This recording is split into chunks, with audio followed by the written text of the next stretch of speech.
మోడీ పొదుపు సూచనలు చేసిన తర్వాత బంగారం మీద సుంకాలు గణనీయంగా పెరిగాయన్నారు ప్రొఫెసర్ కృష్ణారెడ్డి. ప్రపంచవ్యాప్తంగా తలెత్తిన సంక్షోభ పరిస్థితులు భారత్లో మొదలయ్యే అవకాశం ఉందని కృష్ణారెడ్డి ఆందోళన వ్యక్తం చేశారు.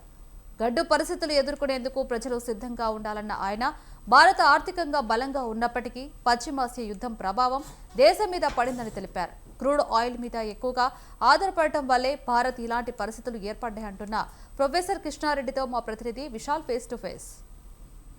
పశ్చిమాసియాలో కొనసాగుతున్న యుద్ధ పరిణామాలతో ప్రస్తుతం ప్రపంచవ్యాప్తంగా ఆర్థిక సంక్షోభం కొనసాగుతుంది. ఇక భారతదేశంలో కూడా సంక్షోభ సమయాలను ఎదుర్కొనే విధంగా ప్రధానమంత్రి నరేంద్ర మోడీ దేశ ప్రజలకు 10 సూచనలు చేశారు. ముఖ్యంగా ప్రజా రవాణా ఉపయోగించాలి, అదేవిధంగా ఇంధన కొరతను కొంత అధిగమించేందుకు కొన్ని రోజుల పాటు కూడా ఈ 10 సూచనలను దేశ ప్రజలందరూ కూడా పాటించాలని నరేంద్ర మోడీ సూచించారు. ఇక రాబోయే రోజుల్లో నిత్యావసర ధరలు, అదేవిధంగా పెట్రోల్ డీజిల్ రేట్లు కూడా పెరుగుతాయని ఇప్పటికే ప్రజల్లో అనుమానాలు వస్తున్నాయి. ఇక ప్రస్తుతం దేశంలో తలెత్తిన ఈ సంక్షోభ పరిస్థితుల గురించి మాట్లాడడానికి ప్రస్తుతం మనతో పాటు ఆర్థిక రంగ నిపుణులు ప్రొఫెసర్ కృష్ణారెడ్డి గారు ఉన్నారు. వారిని అడిగి తెలుసుకుందాం.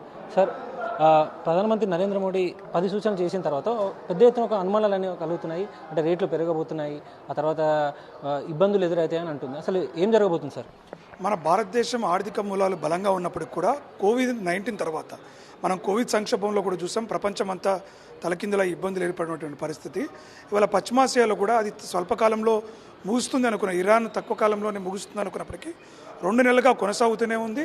మరిన్ని రోజులు కూడా, అది నెలలు గడుస్తుందా సంవత్సరం గడుస్తుందా తెలియనటువంటి పరిస్థితుల్లో పశ్చిమాసియాలో అనేక ప్రాంతాలలో కూడా ఆయిల్ కేంద్రాలపైన దాడులు చేసి ధ్వంసమైనటువంటి పరిస్థితి కూడా నెలకొనడం, ఆయిల్ ఉత్పత్తి కూడా తగ్గిపోవడం, క్రూడ్ ఆయిల్ ధరలు పెరుగుతున్నటువంటి నేపథ్యంలో భారత ప్రధాని గారు దేశ ప్రజలను జాగృతం చేయడం కోసం, దేశ ప్రజల గురించి మేలుకొల్పించే విధంగా తగు జాగ్రత్తలు, అంటే దేశం మాత్రమే తీసుకుంటే కాదు, దేశంలోని పౌరులంతా చేయి కలిపినట్లయితే దేశం ఆర్థికంగా మరింత బలోపేతం అవుతుంది, ఆ యొక్క భారం తగ్గుతుందనే ఉద్దేశంతో చెప్పారు తప్ప ఇదేదో ఆర్థిక సంక్షోభం రావనుంది, లేకుంటే కోవిడ్ లాంటిది మళ్ళీ ఇవాళ లాక్డౌన్ వస్తుంది, లాక్డౌన్ అనడానికి ఆస్కారమే లేదు. అప్పుడు డిసీజ్ స్ప్రెడ్ అవుతుంది కాబట్టి, ఒకరి నుంచి ఒకరికి వ్యాప్తి చెందుతుంది కాబట్టి లాక్డౌన్ వచ్చింది. ఇప్పుడు ఎట్టి పరిస్థితుల్లో లాక్డౌన్ రాదు. కానీ ఇప్పుడున్నటువంటి ఈ పరిస్థితులు, అందుకని బంగారం పైన మోదీ గారు చేసిన ఒక 48 గంటల్లోపే బంగారం పైన సుంకాలను పెంచడం, బంగారం యొక్క కొనుగోలును డిస్కరేజ్ చేయడం జరిగింది. అదేవిధంగా పెట్రోల్ను కూడా గత 4 సంవత్సరాలుగా భారత ప్రభుత్వం తగ్గించకుండా, ప్రజలపైన భారం పడకుండా అనేక చర్యలు తీసుకుంటా ఉంది. ఇప్పుడు ఆయిల్ కంపెనీలు సరాసరిన ప్రతిరోజు 1700 లక్షల కోట్ల రూపాయలు నష్టాన్ని చవిచూస్తున్నా కూడా ప్రజలపైన భారం లేకుండా ముందుకు తీసుకెళ్తున్న పరిస్థితి కనబడుతుంది. కాకుంటే రాబోయే రోజుల్లో ఈ భారాన్ని తప్పకుండా ప్రజలపైన కొంత మోపాల్సినటువంటి అవసరం రావచ్చు. కాబట్టి మోపకుండా రావడం కోసమే తగు జాగ్రత్తలు తీసుకున్నట్లయితే, మనం వినియోగాన్ని తగ్గించుకొని చేసుకున్నట్లయితే ప్రజల యొక్క ధరలు పెంచడానికి కూడా ఆస్కారం ఉంటుంది. ఎందుకంటే ఇంపోర్ట్ బిల్ అనేటువంటి చాలా గణనీయంగా పెరిగింది. మనం గత 2 నెలల్లోనే దాదాపుగా ఆల్మోస్ట్ ఒక 50-60% ఇంపోర్ట్ బిల్ అనేది కూడా పెరిగిపోయింది. అది బంగారం చూసుకున్నట్లయితే దాదాపుగా 2023-24 నుంచి ఈ రోజు వరకు డబుల్గా 72,000 కోట్ల బంగారాన్ని మనము దిగుమతి చేసుకున్న పరిస్థితి కనబడతా ఉంది. కాబట్టి ఇలాంటి వాటి అన్నిటిపైన చెక్ పెట్టడం కోసం, తగ్గించడం కోసం భారత ప్రభుత్వం అనేక చర్యలను చేపడుతుంది. దాంట్లో ప్రజలను సన్నద్ధం చేయడం కోసం వాయిదా వేయమన్నారే తప్ప కొనుగోలు చేయొద్దు అని చెప్పలేదు.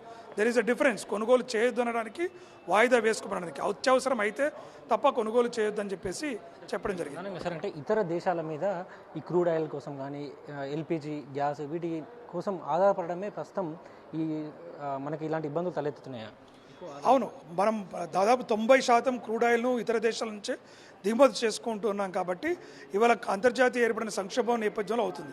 దీన్ని ఎదుర్కోవడానికి గత కొద్ది కాలంగా ప్రధాని గారు ఎలక్ట్రికల్ వెహికల్స్ వాడాలి, ఈవీ వెహికల్స్ వాడాలి, ఆల్టర్నేటివ్ ఎనర్జీ వైపు పునరుత్పాదకత, సోలార్ లాంటివి మనం పెంచుకోవాలని చెప్పేసి కూడా పదే చెప్పినప్పటికి కూడా అవి ఈ రోజు వరకు కూడా పెద్దగా ప్రజలు దాన్ని అలవాటు పరచుకోవడంలో ఇంకా నెమ్మదిగా వెళ్తున్నటువంటి పరిస్థితి. కాబట్టి ఖచ్చితంగా క్రూడ్ ఆయిల్ పైన మనం అత్యధికంగా ఆధారపడడమే ఇవాళ ఈ పరిస్థితికి కారణం.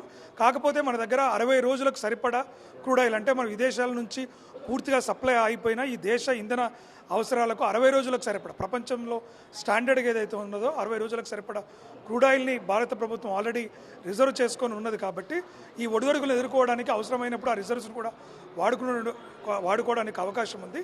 కాబట్టి ఎట్టి పరిస్థితుల్లో ఇమ్మీడియట్గా వచ్చే ప్రభావం ఇబ్బందులు ఏమి లేకపోయినా కూడా రాబోయే రోజుల్లో కష్టకాలాన్ని తగ్గించుకోవడానికి భారత ప్రధాని దేశ ప్రజలను సన్నద్ధం చేసే ప్రక్రియగా మనం చూడొచ్చు. రైట్, ప్రస్తుతం పశ్చిమాసియాలో నెలకొన్న యుద్ధ పరిణామాల ప్రభావం అనేది ప్రపంచవ్యాప్తంగా కొనసాగుతుంది. ఇక భారతదేశమే ఈ పరిణామాలకు కీలక స్టేజ్లో ఉంది. ఇక రాబోయే రోజుల్లో ప్రస్తుతం ఉన్న పరిస్థితుల దృష్ట్యా ఈ రేట్లు, నిత్యావసర సరుకుల రేట్లు కానీ పెట్రోల్ డీజిల్ రేట్లు కానీ పెరిగే అవకాశాలు ఎక్కువగా కనిపిస్తున్నాయి. కాబట్టి ప్రధానమంత్రి సూచించిన 10 సూచనలను ప్రజలు తప్పకుండా పాటించాల్సిన అవసరం ఉంది. ఇక పొదుపు మంత్రాన్ని ప్రతి ఒక్కరూ కూడా, దేశ ప్రజలందరూ కూడా పొదుపు మంత్రాన్ని పాటించాల్సిన అవసరం ఉందని ఆర్థిక రంగ నిపుణులు ప్రొఫెసర్ కృష్ణారెడ్డి గారు అంటున్నారు. కెమెరామెన్ కృష్ణతో విశాల్, స్వతంత్ర టీవీ.